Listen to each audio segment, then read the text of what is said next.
Document. Part 6. The morning sun filtered through the trees, casting golden light across the campsite.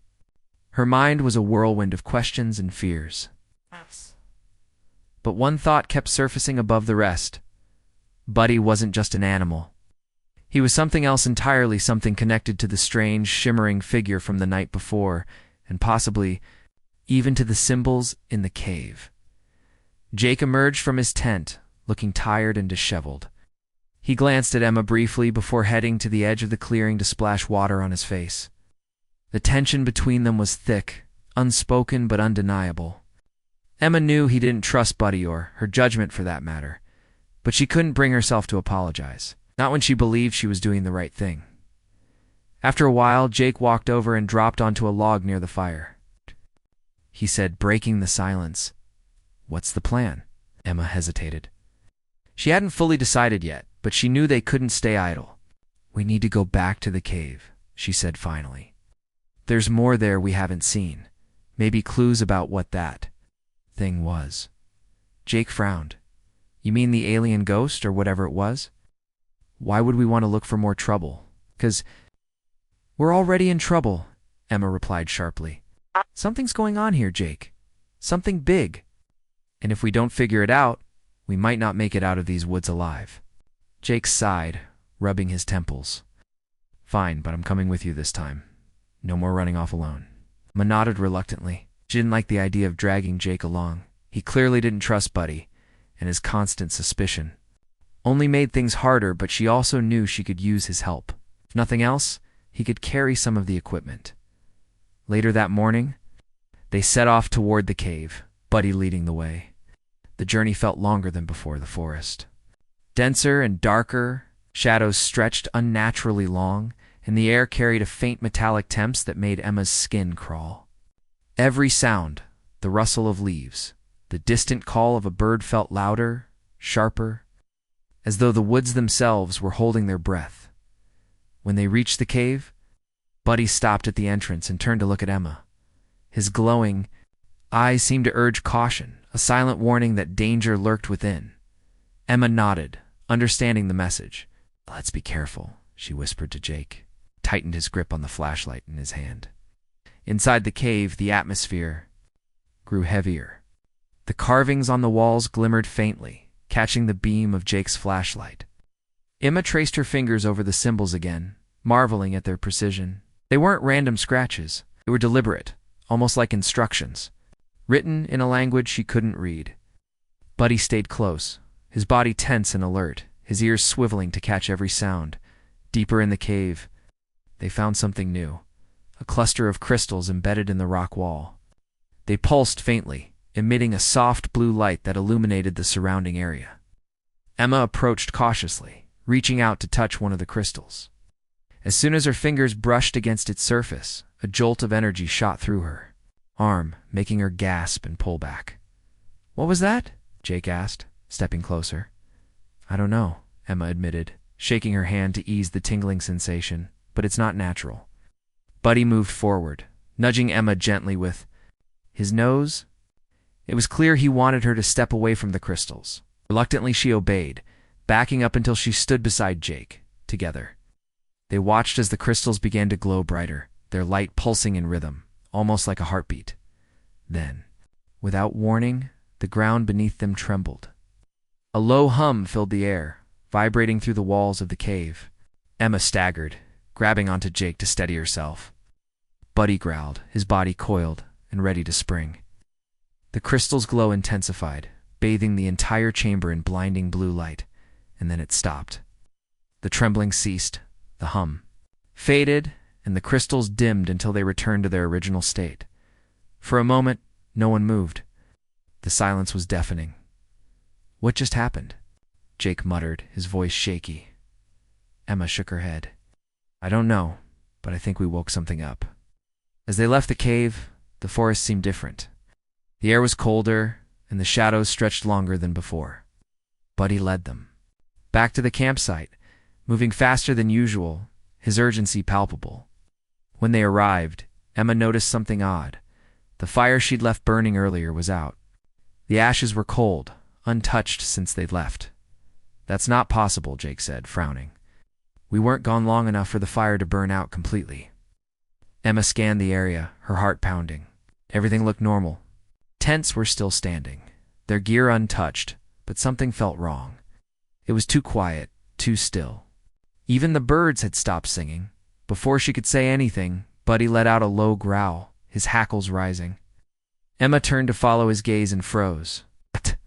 Standing at the edge of the clearing was the shimmering figure from the night before. This time, however, it wasn't alone. Two others flanked it, their forms identical, their featureless faces glowing with the same cold intelligence. They're here, Emma whispered.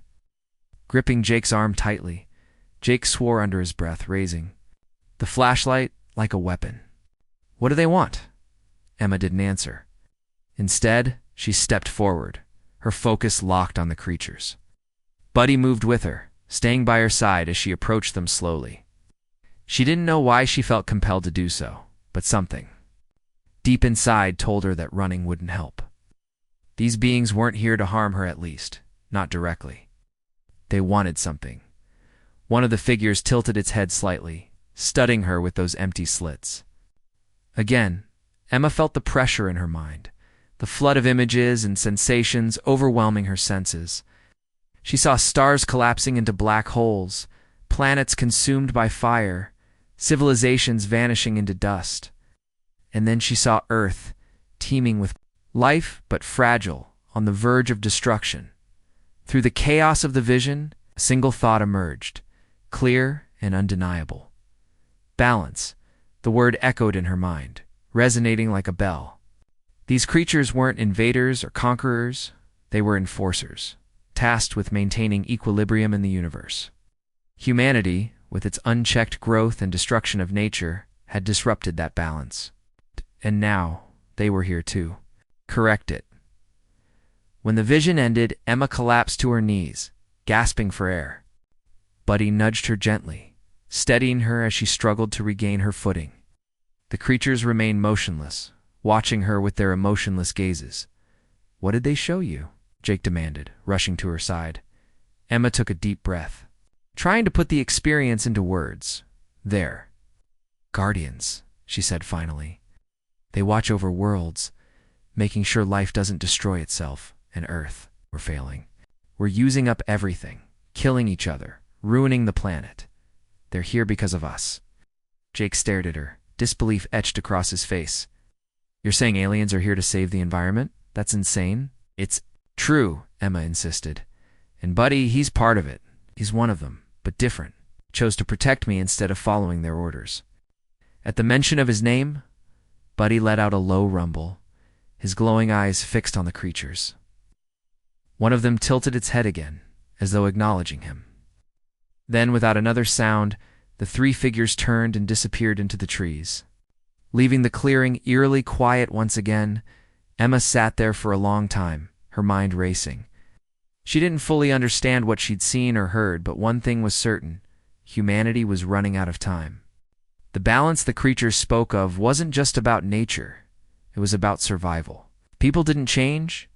Earth would become another dead world, lost to the void of space. What do we do now? Jake asked, his voice quieter than before. Emma looked at him, then at Buddy, who stood silently beside her. We tell someone, she said firmly. We spread the word. People need to know what's at stake. Jake hesitated, then nodded. All right. But how do we explain any of this without sounding crazy? Emma smiled faintly. We start with the truth, and we hope someone listens. As the sun dipped below the horizon, casting the forest in shadow, Emma felt a renewed sense of purpose. Whatever challenges lay ahead, she knew she couldn't face them alone. With Buddy by her side, and maybe even Jake, despite his doubts, she was ready to fight. For the future of the planet? Because if humanity didn't learn to live in harmony with the world around them, there might not be a future left to save. In the vast and quiet stretches of the Arizona desert, where the sun blazed down mercilessly during the day and the cold crept in like a thief at night, something strange began to stir. It wasn't the kind of thing that made headlines, right?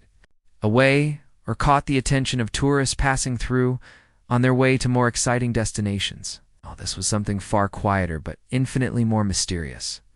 Deep within the barren landscape, near an old dried-up riverbed, scientists had set up a small camp, their equipment troves of blinking monitors, antennas pointed skyward, and crates filled with tools looked out of place against the endless sand and rocks.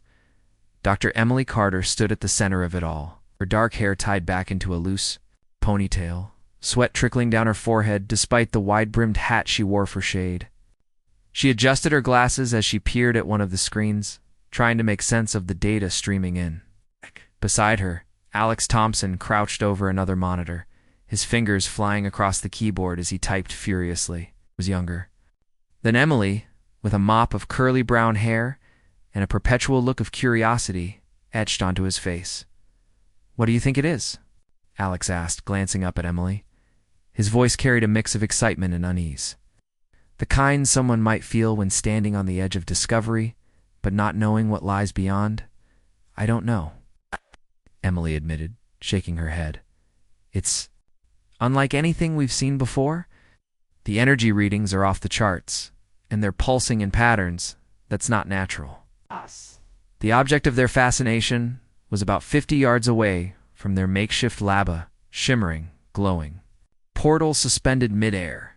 It hovered just above the ground, its edges rippling like water disturbed by a gentle breeze. Colors danced within it, blues, greens, and purples, swirling together in hypnotic patterns. Occasionally a faint hum would emanate from it, low enough to send shivers down their spines, but soft enough to avoid startling anyone too much.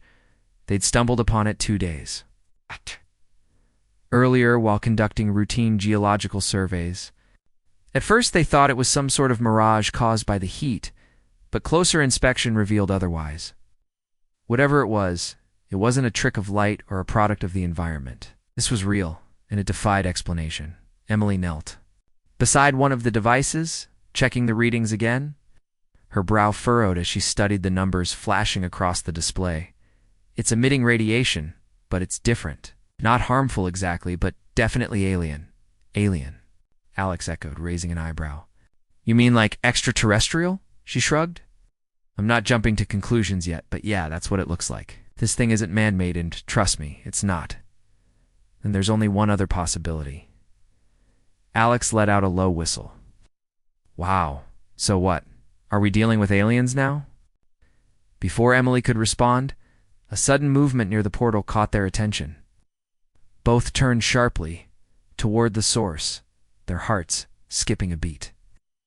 There, sniffing curiously at the base of the glowing anomaly was a honey badger. The creature was small, no bigger than a large house cat, with a stocky body covered in grayish-brown fur and bold black and white markings around its face. Its claws were sharp, its teeth visible even from a distance, and its eyes gleamed with a wild intelligence that seemed almost human. Honey badgers weren't uncommon in this part of the world. They were known for being tough, fearless predators, capable of taking on snakes, scorpions, and even larger animals if provoked. But seeing one here, so close to something so unnatural, felt eerie. "Is it interacting with the portal?" Alex whispered, grabbing a pair of binoculars from his belt. He focused on the animal, watching as it circled the glowing orb cautiously. To their astonishment, the honey badger didn't seem affected by the strange energy radiating from the portal. In fact, it appeared completely unbothered, as though it encountered such phenomena every day. That doesn't make any sense. Emily muttered under her breath. "Everything else around here has been disrupted, the instruments, the readings, even the air feels wrong, but that thing acts like it belongs here." As if sensing their scrutiny, the honey badger paused and looked directly at them. For a moment, time seemed to freeze. Those piercing eyes locked onto Emily and Alex. Neither scientist could shake the feeling that they were being judged somehow. Then, without warning, the creature charged straight toward them. "Whoa." Alex yelped, stumbling backward as the honey badger darted past him, narrowly missing his leg. Despite its size, the animal moved with surprising speed and agility, weaving between tripods and cables as if it knew exactly where to go. "Stay calm," Emily called out, though her own voice betrayed a hint of panic. She reached for a tranquilizer gun resting on a nearby table, but before she could grab it, the honey badger disappeared into the maze of equipment. For several tense minutes, they searched for the elusive creature, calling out softly and scanning the area with flashlights as dusk began to fall. The desert grew cooler, and shadows stretched long across the sand. Just when they thought it had vanished entirely, a loud clatter startled them both. They spun around to see the honey badger perched atop one of the monitors, chewing on a cable. With apparent satisfaction, "Oh no," Alex groaned, rushing forward to shoo it away. "Bad idea, little guy. That's expensive equipment."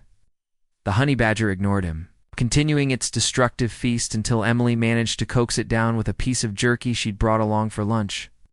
Once satisfied, the creature hopped off the table and trotted back toward the portal, leaving behind a trail of chaos. By the time they secured the area and repaired the damaged gear, night had fallen completely. Stars blinked overhead, casting a pale glow over the desert. Emily and Alex sat side by side, sipping lukewarm coffee from thermoses and staring at the portal, which still pulsed steadily in the darkness. "We need to figure out what this thing is," Emily said finally, breaking the silence. "And fast. If word gets out about this, it'll be chaos," Alex finished for her. "Governments, corporations, everyone will want a piece of it." Emily nodded grimly. "Exactly. And we can't let that happen. Not until we understand the risks." Neither spoke for a while after that, each lost in their thoughts. The honey badger, meanwhile, had curled up nearby, seemingly content to nap beneath the glow of the portal.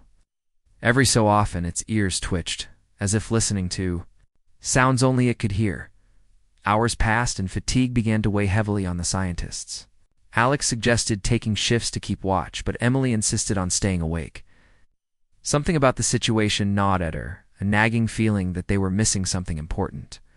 She couldn't put her finger on it, but the portaland.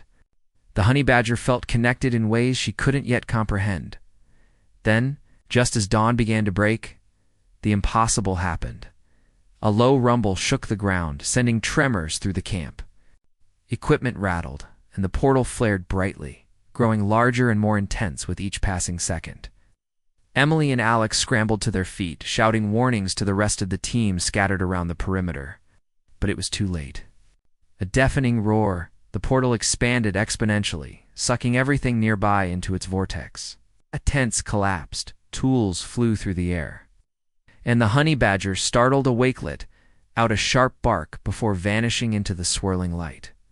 Emily and Alex barely had time to dive behind a rocky outcrop before they, too, were pulled toward the maelstrom. But luck or perhaps fate was on their side. As quickly as it had grown, the portal stabilized, shrinking back to its original size and leaving the camp in ruins. Gasping for breath, Emily and Alex emerged from their hiding spot, stunned by what they had witnessed.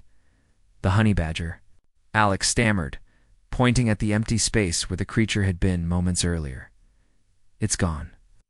Emily nodded slowly, her mind racing. "And so is half our equipment. We need to report this immediately." Little did they know, there lives on, the fate of countless others had just taken a turn none of them could have anticipated. Somewhere far beyond Earth, in a galaxy teeming with danger and wonder, the honey badger was already making waves. The honey badger tumbled through the swirling vortex of light and color, its small body spinning uncontrollably as if caught in a cosmic whirlpool. For a creature that thrived on chaos and unpredictability, this experience was no different except for the fact that it had never before been hurled across the universe. The portal spat it out with a final burst of energy, depositing the animal onto a rocky surface beneath. Twin suns that cast an eerie orange glow over the alien landscape, the honey badger landed with a thud, shaking itself off like it had just emerged from a mud puddle back on Earth. Its sharp eyes scanned the surroundings, taking in towering crystalline structures that jutted out of the ground like jagged teeth. Strange floating orbs of light hovering silently in the air in patches of glowing vegetation that pulsed faintly with bioluminescence. It sniffed the air cautiously, It's detecting scents, both familiar and foreign metallic odors mixed with something sweet yet acrid. Whatever this place was, it wasn't home. Before the honey badger could explore further, a low hum filled the air. A group of figures approached, their forms sleek and insectoid, with elongated limbs and reflective exoskeletons that shimmered under the twin suns. These were the Vroxians, the dominant species of this planet, known throughout their empire for their technological prowess and ruthless efficiency. They moved in perfect synchronization, weapons raised, but not yet firing, studying the intruder with cold, calculating precision. One of them stepped forward, his voice crackling through a translator device attached to his chest. "Identify yourself," he demanded, though his tone suggested he already knew the answer, or at least thought he did. The honey badger tilted its head, unimpressed by the display of authority. Then, without warning, it let out a guttural growl and charged straight at the nearest Raxian soldier. The alien barely had time to react before the tiny predator leaped onto him, claws slashing and teeth snapping. The other soldiers hesitated, unsure whether to fire their plasma rifles or risk hitting their comrade. By the time they regrouped, the honey badger had already bounded away, disappearing into the dense alien foliage, back on Earth. Emily Carter and Alex Thompson were still reeling from the events of the previous night. Their camp lay in shambles, equipment scattered or destroyed, and the glowing portal remained eerily silent, its pulsating energy now reduced to a faint flicker. Despite their exhaustion, neither scientist could afford to rest. They needed answers. Saying, "Fast. We've got to contact NASA," Alex said, pacing back and forth while clutching a tablet displaying grainy footage of the portal's expansion. "This isn't just some random anomaly anymore. It's that thing sent the honey badger somewhere. Who knows what else it might do?" Emily nodded, her expression grim. "Agreed. But we can't just send them fragments of data and expect them to take us seriously. We need proof, something concrete." As if on cue, one of their colleagues stumbled into the makeshift command tent, holding up a damaged drone camera. "Salvage this from the wreckage," she said breathlessly. It captured part of the event before it short-circuited. They gathered around as she played the video. The footage was shaky and distorted, but it clearly showed the portal expanding and pulling objects, including the honey badger, into its depths. What caught everyone's attention, however, was the brief glimpse of another world visible within the swirling light. Strange landscapes, alien structures, and flashes of movement that could only belong to intelligent beings. "This changes everything," Emily whispered, her voice tinged with awe. She quickly composed herself and turned to Alex. "Get this footage to NASA immediately and tell them we're dealing with interstellar travel here, not science fiction, but reality." While Emily and Alex worked tirelessly to compile their findings, news of the incident reached higher levels of government. Satellite imagery confirmed the existence of the portal, sparking a flurry of activity among intelligence agencies and military officials. Within hours, a classified task force was assembled to investigate the situation. Leading the mission was Captain Ryan Brooks, a seasoned astronaut known for his calm demeanor under pressure and his knack for solving problems others deemed unsolvable. Ryan stood in the briefing room of NASA headquarters, staring at a holographic projection of the Arizona desert and the mysterious portal. Beside him were two pilots, a linguist named Clara Dawson and a robotics expert named Marcus Lee. Each member of the team brought unique skills to the table, but none of them could fully grasp the magnitude of what they were about to face. "Objective is simple," Ryan began, addressing the group. "We stabilize the portal, pass through it, and retrieve any evidence or survivors we find on the other side. If the honey badger really is out there, we bring it back. Understand?" Everyone nodded, though the weight of the mission hung heavy in the air. None of them had ever ventured beyond Earth's orbit without a clear destination, let alone into an unknown dimension. Meanwhile, the honey badger continued to wreak havoc on the alien planet. After evading capture, it wandered into a sprawling city dominated by towering spires of black metal and neon lights that pulsed rhythmically. Alien citizens scurried about, their movements hurried and mechanical, as drones patrolled the skies. Above, the honey badger paid them little mind, more interested in the piles of discarded food scraps, littering alleyways between buildings. Its hunger sated. The creature soon grew restless. It climbed atop a pile of crates and surveyed the area. Spotting a group of Racian guards dragging a struggling prisoner toward a heavily fortified facility. Intrigued and, perhaps sensing an opportunity for mischief, the honey badger followed at a safe distance, keeping to the shadows inside the facility. Alarms blared as security teams scrambled to contain the chaos caused by the escaped intruder. The honey badger had somehow managed to infiltrate the building, slipping past automated defenses and disabling surveillance systems with alarming ease. Every attempt to corner it ended in failure, as the creature used its agility and cunning to evade capture. Word of the breach reached Zorak, the emperor of the Varaxian Empire, who watched the unfolding disaster from his throne room aboard an orbital command station. His crimson eyes narrowed as he listened to reports from his generals, each detailing the honey badger's destructive rampage. "It's a primitive beast," one advisor scoffed. "How can it possibly pose a threat to our forces?" Zorak leaned forward, his voice dripping with disdain. "Underestimate it at your peril. This creature has proven itself resourceful and resilient, qualities we can exploit." He turned to Kale, his chief scientist, who stood nervously beside him. "Bring me the specimen alive. I want to study it, enhance it, and turn it into a weapon unlike anything this galaxy has ever seen." Kale hesitated, visibly uneasy. "Your Majesty, tampering with such a volatile organism carries significant risks. Its behavior is unpredictable, even dangerous." Zorak waved a dismissive hand. "Risks are irrelevant when weighed against the potential rewards. Do as I command." As orders were issued and plans set into motion, the stage was set for a confrontation that would ripple across galaxies. On one side stood humanity, desperate to understand the mysteries of the portal and recover the missing honey badger. On the other, the Varaxian Empire, determined to harness the creature's ferocity for their own gain. Caught in the middle was the honey badger itself, a symbol of untamed nature, oblivious to the roles others sought to assign it, unbeknownst to all parties involved.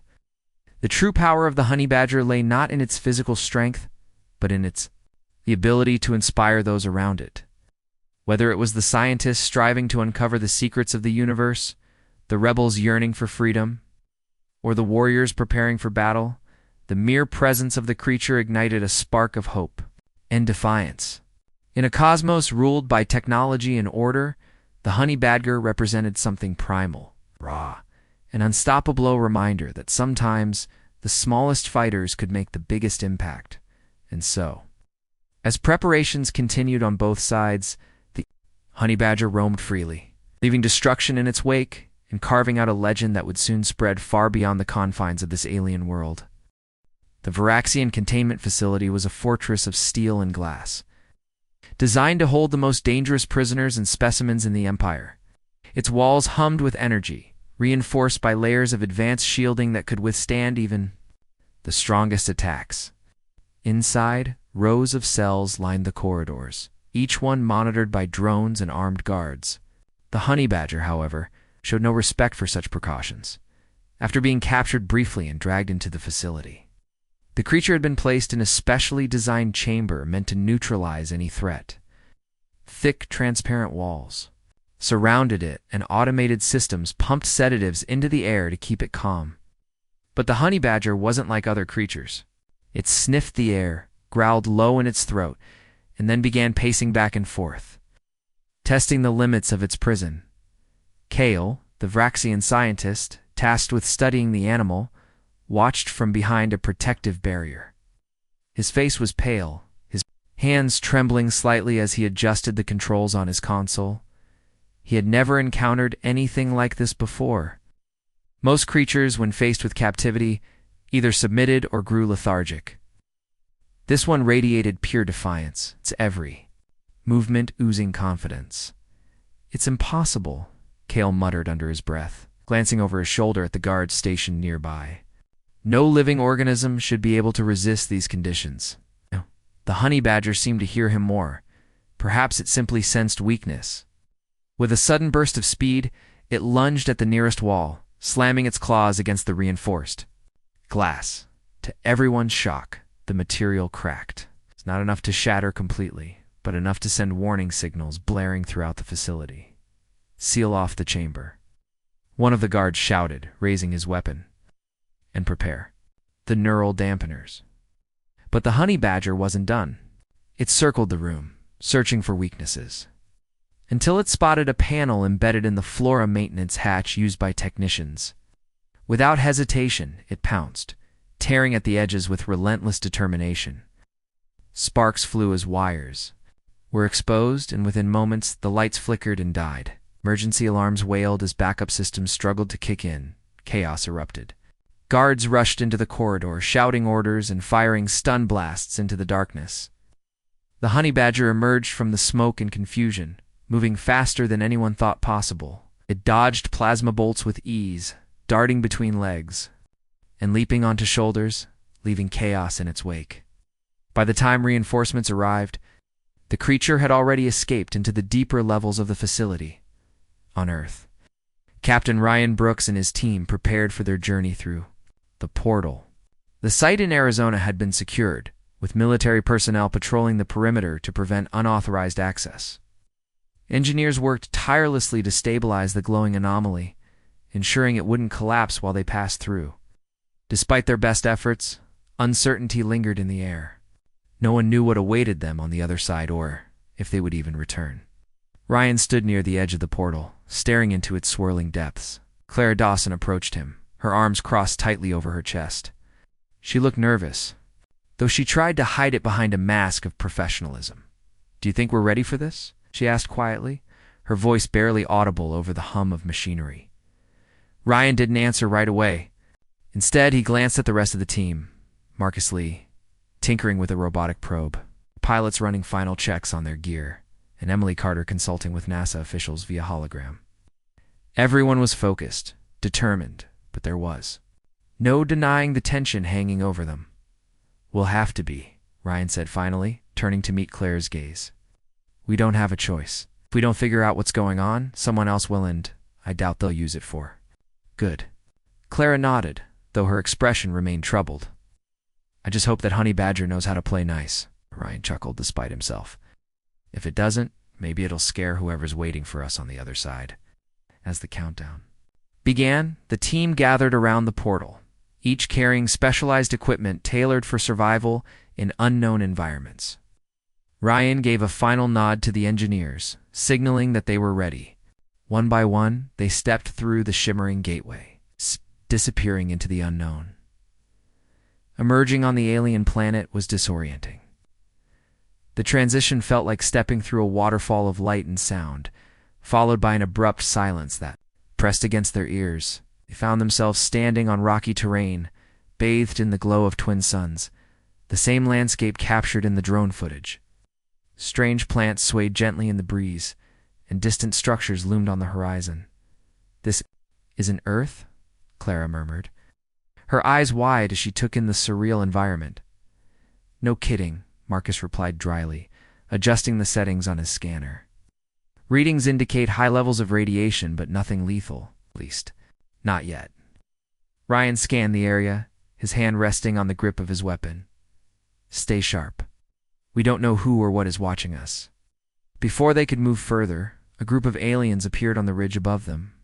These weren't the insectoid Viraxians they'd seen in the footage. Instead, they resembled humanoid reptiles with scaled skin and sharp features.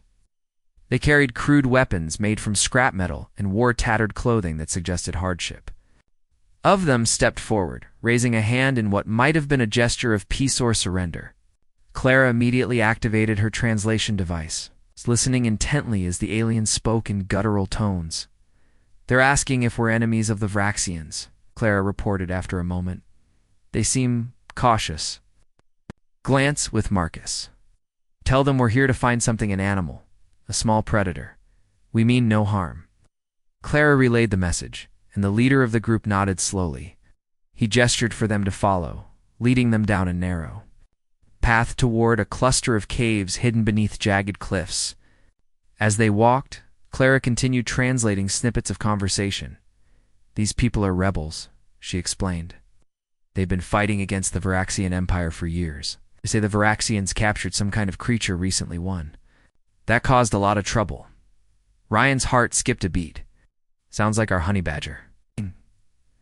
When they reached the rebel camp, they were greeted by Lyra, a fierce female warrior who commanded respect among her peers. Her green eyes burned with intensity as she studied the newcomers, her hand resting on the hilt of a blade strapped to her hip. "You seek the beast?" she asked, her voice firm and direct. Clara translated quickly, nodding in confirmation. Lyra smirked, a hint of admiration flashing across her face. "It is as wild as the winds, and twice as dangerous. The Varaxians fear it, though they try to claim otherwise." "Why do you want it?" Ryan hesitated, unsure how much to reveal. "It belongs to our world. We need to bring it back," Lyra considered. This for a moment before nodding. "Then you must hurry. Emperor Zorak plans to use it for his experiments to create weapons. If he succeeds, your beast will become a tool of destruction." The weight of her words settled heavily on the team. Ryan clenched his fists, resolve hardening in his chest. "Where is it now?" "In the capital city," Lyra replied. "I'd be guarded. But if you wish to retrieve it, my people will help." Back in the Varaxian capital, the honey badger prowled the streets, evading capture at every turn, had become a legend among the citizens, whispered about in hushed tones as a symbol of resistance against tyranny. Wherever it went, it left chaos in its wake: overturned carts, broken locks, and terrified guards who dared not chase it too far. Emperor Zorak watched the reports flood in, his patience wearing thin. "Enough," he roared, slamming his fist against the armrest of his throne. "Send the elite guard. I want that creature brought to me alive or dead. I care not which." His advisors exchanged nervous glances but dared not argue. Orders were issued, and squads of heavily armored soldiers descended upon the city, determined to end the honey badger's rampage once and for all. But the creature had other plans. Sensing the increased presence of danger, it retreated to the shadows, biding its time. It may have been outnumbered and outgunned, but it possessed something none of its pursuers did: sheer unpredictability.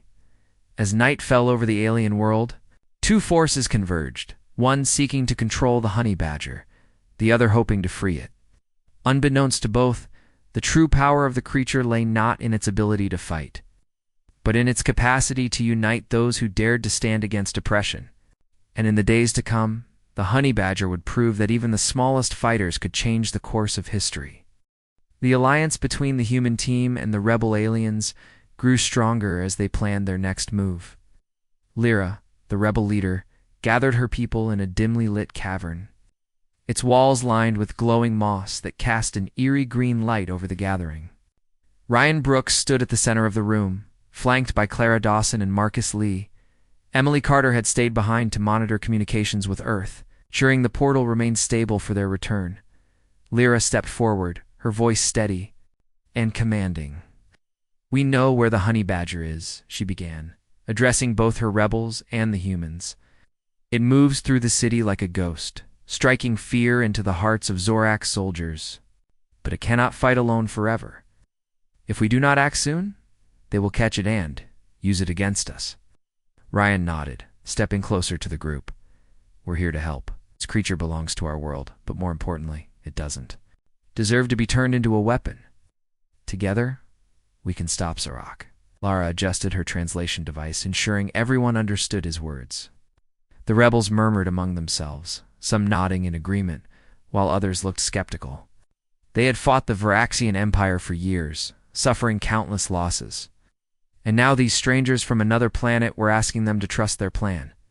One of the rebels, a tall male named Rin, spoke up. His voice was deep and gravelly, carrying a tone of caution. "How do we know you won't betray us? Your kind has never cared about our struggle before." Ryan met his gaze without hesitation. "Because if Zorak succeeds, he won't stop with your planet or ours. This isn't just about one creature. It's about stopping someone who thinks he can control everything." Lyra raised a hand, silencing the murmurs. She turned to Ryan.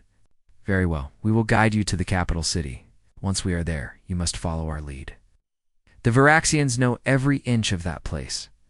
One wrong step, and we'll all be dead." The journey to the capital was long and treacherous. The group traveled under cover of darkness, sticking to narrow paths carved into cliff sides and dense forests of glowing vegetation. The twin suns had set hours ago, leaving the sky pitch black except for the occasional streak of light from passing. Alien ships. Each member of the team carried essential supplies, weapons, tools, devices designed to counteract Varaxian technology. As they walked, Clara found herself walking beside Lyra. The rebel leader moved with quiet confidence, her eyes constantly scanning the horizon for threats. Curiosity got the better of Clara. She decided to break the silence. "You've been fighting Zorak for a long time," Clara said softly, her translator relaying her words. "What keeps you going?" Lyra glanced at her, her expression unreadable. "Freedom," she replied simply. "Not just for me, but for my people. Zorak took everything from us, our families, our future. He treats us like animals, less than animals. But even the smallest spark of hope can grow into a flame." Clara nodded, feeling a pang of admiration for the woman beside her. "I think I understand. On Earth, we have stories of people who refused to give up, no matter how impossible things seemed. Maybe that's why the honey badger means so much to us. It reminds us of what we can achieve when we refuse to back down." Lyra smirked faintly. "Then, let's hope it feels the same way about us." By the time they reached the outskirts of the capital city, dawn was breaking. The twin suns rose slowly above the horizon, casting long shadows across the metallic spires that dominated the skyline. The city buzzed with activity, though much of it was automated. Drones patrolled the streets, and massive screens displayed propaganda glorifying Emperor Zorak's rule. The rebels led the humans through hidden tunnels beneath the city, avoiding detection. These passageways were damp and narrow, the air thick, with the smell of rust and decay. At one point, they paused near a grate that offered a view of the surface. Through it, Ryan spotted a group of Raxian soldiers dragging a prisoner toward a towering building marked with the Imperial insignia. "That's where they're keeping it," Lyra whispered, pointing to the structure. "The central laboratory. If the honey badger is still alive, that's where it will be." Ryan studied the building carefully. It was heavily fortified, with guards posted at every entrance and surveillance drones circling overhead. "Breaking in wouldn't be easy, but it wasn't impossible. We'll need a distraction," Marcus suggested, pulling out a small device from his pack. "This EMP generator should knock out their systems temporarily. It won't last long, but it might give us enough time to get inside." Rin frowned, crossing his arms. "And what happens when the power comes back on? We'll be sitting ducks." "That's why we split up," Ryan interjected. "Half of us create chaos outside to draw attention away from the lab. The rest go in, find the honey badger, and get out as fast as possible. Speed is key." Lyra considered this for a moment before nodding. "Agreed. My people will handle the distraction. You focus on retrieving the creature." The plan came together quickly. As night fell once again, the rebels launched their attack. Armed with makeshift explosives and stolen weapons, they targeted key locations throughout the city, setting off explosions that sent shockwaves through the streets. Alarms blared, and Varaxian forces scrambled to respond, leaving the central laboratory vulnerable. Inside the tunnels, Ryan, Clara, and Marcus prepared for their part of the mission. Clara double-checked her translation device, while Marcus tested the EMP generator one last time. Ryan tightened his grip on his weapon, his mind racing with possibilities. If anything went wrong, they'd be trapped in enemy territory with no way out. "Ready?" he asked, looking at his companions. Both nodded, though Clara's hands trembled slightly as she clutched her bag of medical supplies. "Let's do this." They emerged from the tunnels near the rear entrance of the laboratory, where security was lighter due to the ongoing chaos above ground. Marcus activated the EMP generator, and within seconds, the lights flickered and died. Automated doors slid open, granting them access to the facility. The interior was eerily silent, save for the hum of backup generators struggling to come online. The team moved swiftly, following signs written in an alien script that Clara translated. On the fly, they passed rows of containment cells, each one empty but scarred with claw marks and scorch marks, a testament to the honey badger's previous escape attempts. Finally, they reached a large chamber at the heart of the lab.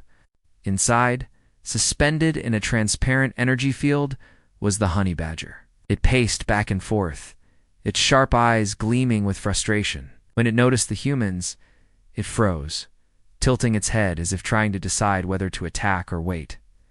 "It's okay," Ryan said softly, raising his hands to show he meant no harm. "We're here to help."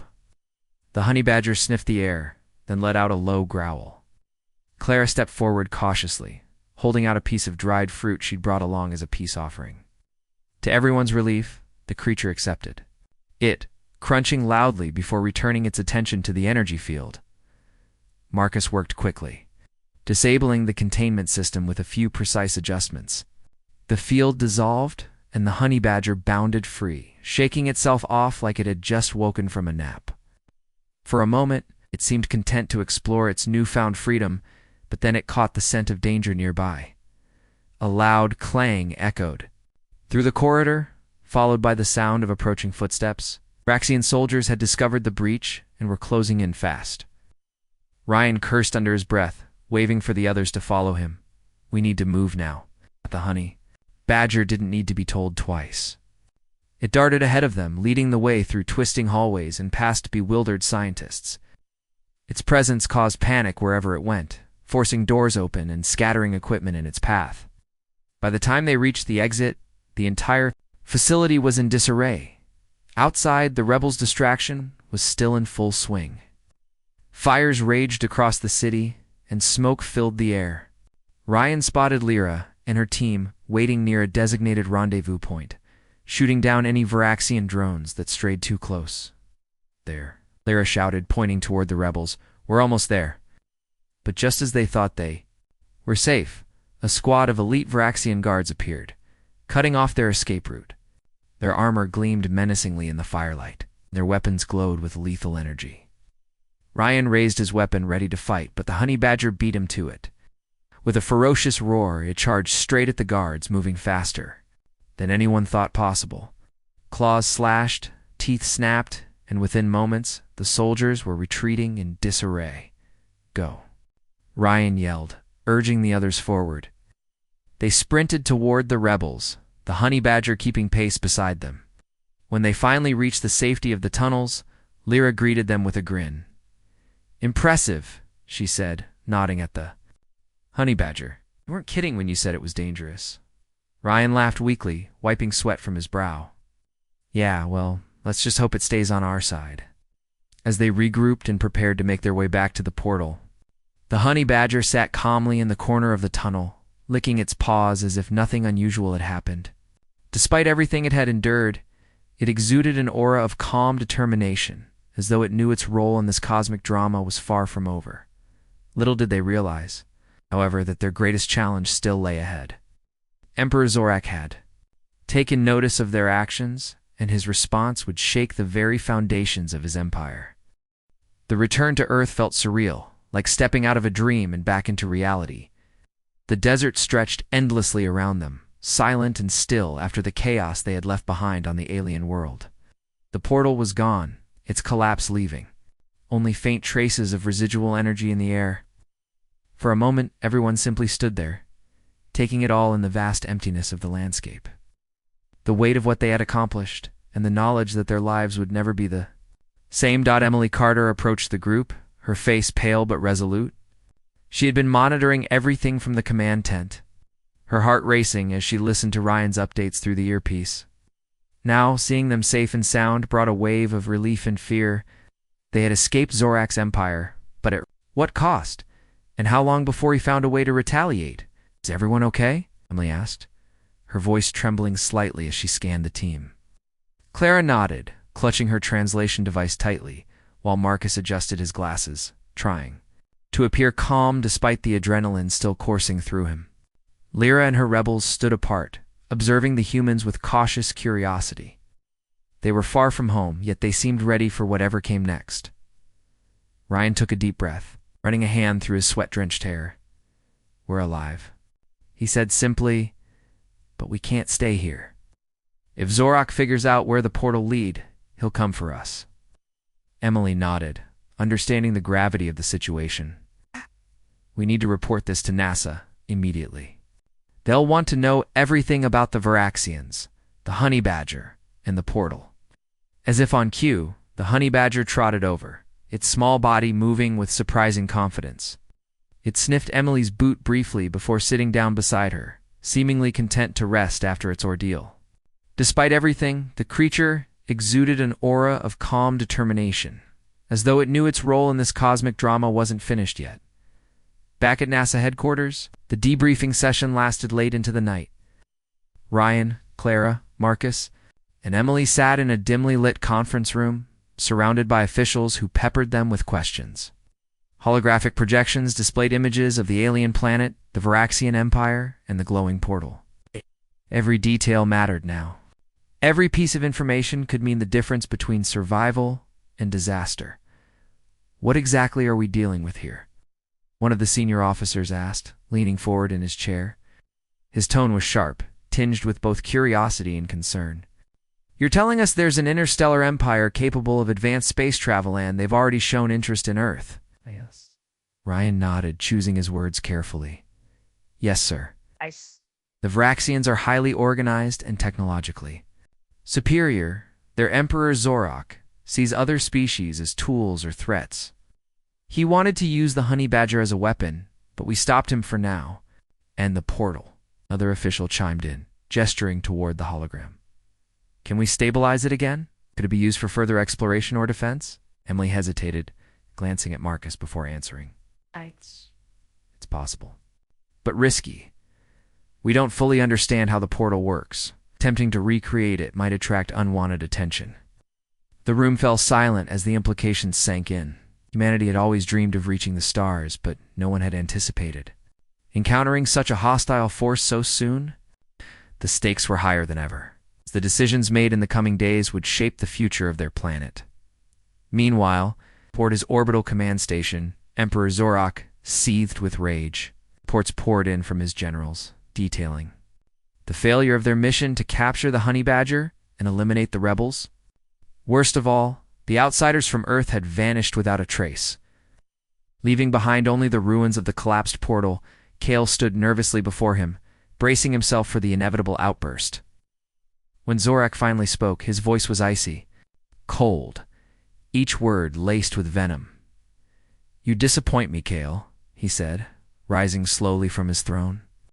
Not only did you fail to secure the creature, but you allowed it to escape to humiliate us in front of our own people. Kale swallowed hard, bowing deeply. Your Majesty, I take full responsibility, but I believe we can turn this to our advantage. The outsider's presence proves Earth is vulnerable. With your permission, I propose launching an invasion fleet to conquer their world and retrieve the honey badger. Zorak paused, considering the suggestion. His crimson eyes gleamed with malice as he weighed the risks and rewards. Earth was primitive compared to the Varaxian Empire, but its potential resources and the mysterious portal technology made it a tempting target. Prepare the fleet, he ordered, his voice dripping with menace. But first, send my elite hunters to scout their planet. I want to know everything about these humans and their so-called honey badger. Once we strike, there will be no survivors. On Earth, life continued as usual for most people. News outlets reported strange phenomena in the Arizona desert, but the government quickly dismissed it as a natural anomaly. Only a handful of individuals, including Ryan and his team, knew the truth. The honey badger had become something of a celebrity among the scientists, earning nicknames like the Cosmic Critter and Starbeast. Its antics during the mission were legendary, and many believed it deserved recognition as Earth's unlikely protector. But not everyone shared this sentiment. Some within NASA argued that keeping the honey badger under observation was too dangerous. Others suggested studying it to unlock the secrets of its resilience and adaptability. Tensions ran high as debates raged over what to do next. Clara found herself torn between admiration for the creature and concern for its well-being. One evening, she visited the containment area where the honey badger was being held. It sat calmly in its enclosure, chewing on a piece of fruit someone had given it earlier. Seeing it so relaxed despite everything it had endured filled her with a mix of awe and guilt. We owe you so much, she whispered, kneeling near the glass wall. I don't think anyone really understands what you've done or what you're capable of. The honey badger looked up at her, tilting its head curiously. Then, almost as if responding to her words, it let out a soft growl before returning to its meal. Clara smiled faintly, feeling a strange sense of connection to the creature. Whatever happened next, she knew it would play a crucial role. While the humans grappled with their newfound responsibilities, Lyra and her rebels faced challenges of their own. Stranded on Earth, they struggled to adapt to an unfamiliar environment. Language barriers and cultural differences made communication difficult, but Lyra refused to give up. She saw this as an opportunity, a chance to forge an alliance that could change the balance of power in the galaxy. One afternoon, she joined Ryan and Clara for a meeting in a secluded part of the facility. Maps and schematics covered the table, illustrating potential strategies for defending Earth against a Varaxian invasion. If Zorak sends his fleet, we won't stand a chance alone, Lyra said firmly, pointing to a diagram of the Varaxian capital city. But together, we can fight back. My people know their weaknesses. Combined with your technology, we might actually have a shot. Ryan nodded, appreciating her pragmatism. Agreed, but we need more time to prepare. We can find a way to reopen the portal, we could gather intelligence, or even launch a counterattack. Clara frowned, turning to Emily, who had joined them silently. Do you think it's possible? Reopening the portal? Emily hesitated, her expression thoughtful. It's risky, but yes, it might be possible. The key lies in understanding the energy patterns we recorded during its activation. If we can replicate those... Her voice trailed off as realization dawned on her. Turning to the others, she added, but we'll need help from the honey badger. Everyone turned to look at the creature, which had wandered into the room unnoticed. It sniffed the air, then settled down near Ryan, watching them with keen interest. For a moment no one spoke, each person lost in their thoughts. Finally, Ryan broke the silence. If this thing can survive jumping across galaxies and taking on an entire empire, maybe it deserves a say in what happens next. Lyra smirked, crossing her arms. I doubt it speaks our language, but I get your point. Still, if Zorak comes for us, we'll need every advantage we can get. As preparations continued, the honey badger remained a constant presence in their lives. Whether it was wandering freely through the facility, causing mischief in the labs, or simply sitting quietly while humans debated their fate, it served as a reminder of the bond they had formed, then the battles they had fought together, unbeknownst to them. However, Zorak's elite hunters were already en route to Earth, their ships cloaked and undetectable. Within days they would arrive, bringing with them a new wave of destruction and forcing humanity to confront the harsh realities of interstellar conflict. But for now, Honey Badger rested peacefully, its instincts telling it that the fight was far from over. And when the time came, it would rise once again, not just as a symbol of defiance, but as a warrior capable of changing the course of history.